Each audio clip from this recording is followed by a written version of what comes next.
নমস্কার, কেমন আছো সবাই? আজকে গেছিলাম কলেজে। আজকে রেজাল্ট দেওয়ার কথা ছিল। তো চলে গেছিলাম কলেজে, এই যে সাইকেল নিয়ে গেছিলাম। আর এটা আমাদের কলেজের সামনেটা, সবারই আসার অপেক্ষা করছিলাম।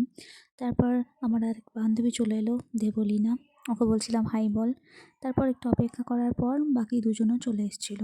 গেছিলাম কলেজে রেজাল্ট আনতে, কিন্তু দুর্ভাগ্য কারণবশত মনমোহন সিং মারা যাওয়ায় আমাদের আজকে রেজাল্ট দেয়নি। এই যে আমাদের কলেজটার চারিপাশটা তোমাদের দেখাই। কিছু এক জায়গায় আছে সাইকেল স্ট্যান্ড, আর কলেজেই অনেক ফুল গাছ লাগানো আছে। এখনও সব ফুল গাছগুলো ফুল ধরেনি। আমরা বান্ধবীরা বাইরে একটু আলোচনা করছিলাম, দিয়ে আমরা চলে গেছিলাম কলেজের ভিতরে আমাদের ক্লাসরুমে। চলো তোমাদেরকে আমাদের ক্লাসরুমটা একবার ঘুরে দেখাই। তারপর এই যে এটা আমাদের ক্লাসরুম, কতই না ভালো মন্দ স্মৃতি রয়েছে এখানে, কতই না ক্লাস করেছি, এখন সেগুলো সবই অতীত। এই যে বাইরে আমরা জানতে পারলাম আজ রেজাল্ট দেবে না, তাই দুঃখ ভরা মনে বাইরে চলে এলাম। আর এই যে আমার এই বান্ধবী, ও আসতে চাইছিল না ক্যামেরাতে, আমি তাও ওকে নিলাম। এই যে আমরা বেরিয়ে পড়েছি বাড়ি যাওয়ার উদ্দেশ্যে।